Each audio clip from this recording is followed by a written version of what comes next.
आज भारत का नाम सुनते ही आपके सामने खड़े हुए व्यक्ति की आंखों में चमक आती है कि नहीं आती है? आपका माथा गर्व से ऊंचा होता है कि नहीं होता है? आपका सीना तन जाता है कि नहीं तन जाता है? एक गर्व महसूस करते हैं कि नहीं करते हैं? भाइयों बहनों, आज दुनिया का हिंदुस्तान की तरफ देखने का नजरिया पूरी तरह बदल चुका है। और उसका एक कारण, क्या कारण है?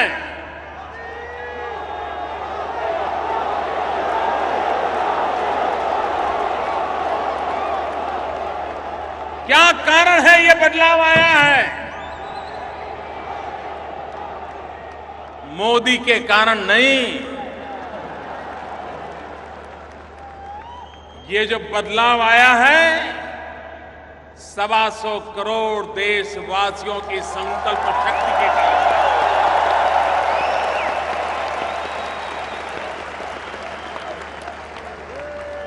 125 करोड़ देशवासियों ने 2014 मई महीने में 30 साल के बाद पूर्ण बहुमत वाली सरकार चुनी।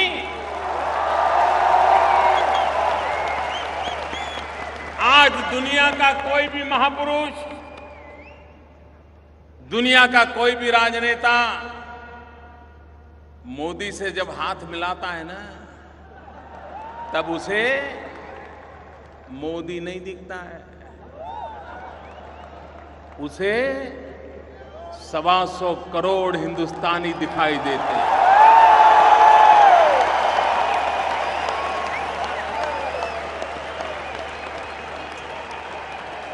दुनिया की तेज गति से बढ़ रही इकोनॉमी दिखाई दे रही है। भाइयों बहनों, पिछले दिनों IMF हो, वर्ल्ड बैंक हो, मूडी हो, विश्व की जितनी भी आर्थिक पैमाने पर रेटिंग इंस्टीट्यूशंस हैं, सब किसी ने एक स्वर से कहा है कि आज दुनिया में बड़े देशों में सबसे तेज गति से अगर आर्थिक सुधार हो रहा है, तेज गति से ग्रोथ हो रहा है, तो उस देश का नाम है, उस देश का नाम है। मुझे बताइए, सीना तन जाएगा नहीं तन जाएगा? माथा ऊंचा होगा कि नहीं होगा? एक साल के भीतर भीतर ये बदलाव आया है। भाइयों बहनों, हमने मेक इन इंडिया कुछ महीने पहले इस अभियान का प्रारंभ किया। दुनिया को मैं कह रहा हूं, मेक इन इंडिया। आइए, हिंदुस्तान एक ऐसा देश है जो संभावनाओं से भरा हुआ है। अपॉर्चुनिटीज ही अपॉर्चुनिटीज हैं। ये एक ऐसा भाग्यशाली देश है जिसके पास 65% जनसंख्या, 65% पॉपुलेशन 35 साल से कम उम्र की है।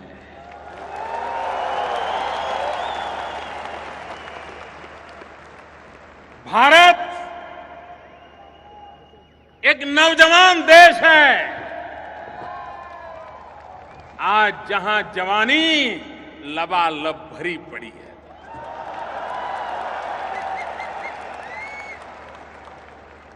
और विश्व वहां आए, हमारे युवकों की शक्ति जुटाए उत्पादन करे, दुनिया के बाजार में जाकर के बेचे। और आज ये कुछ ही महीनों का मामला है, फॉरेन डायरेक्ट इन्वेस्टमेंट एफडीआई में 48% वृद्धि हुई है। 48%।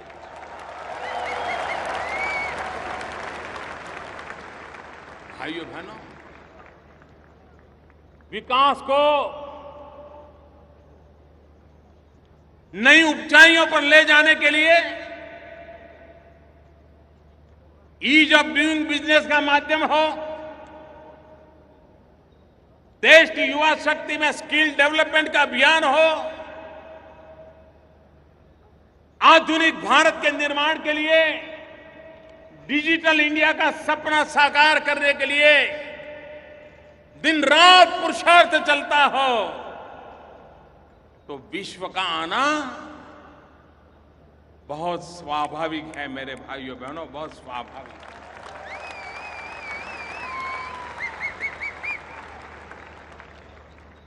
भाइयों बहनों, आज दुनिया जिस आतंकवाद के नाम सुनते ही कांप उठती है, एक नफरत पैदा होती है।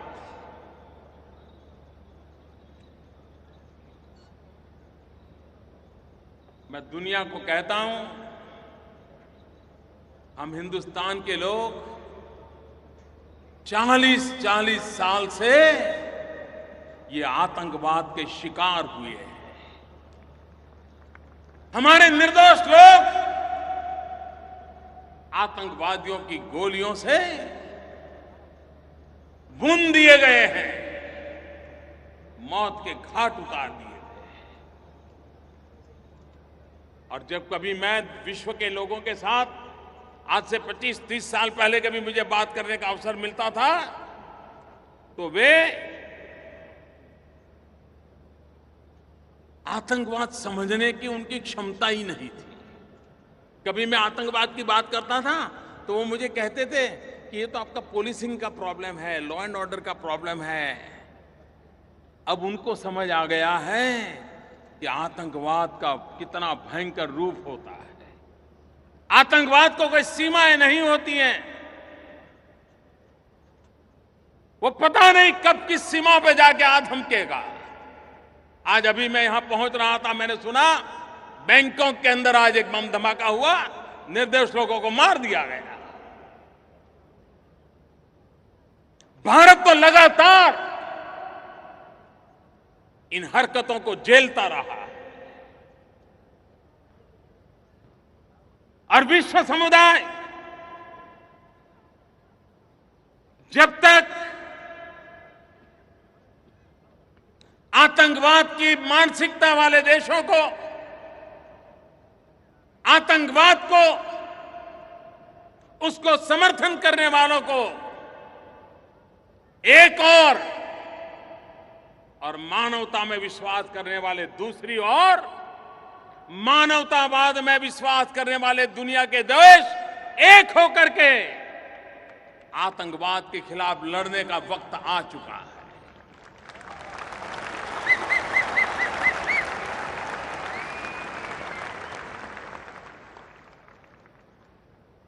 Good Taliban, bad Taliban, good terrorism, bad terrorism, ये अब चलने वाला नहीं है। हर किसी को तय करना पड़ेगा कि फैसला करो कि आप आतंकवाद के साथ हो कि आप मानवता के साथ हो। निर्णय करो।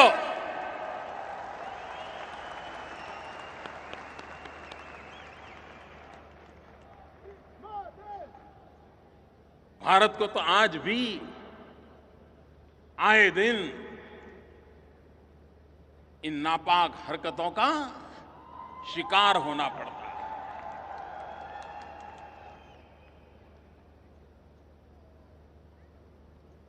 हम समस्याओं का समाधान खोजने की दिशा में लगातार कोशिश कर रहे हैं।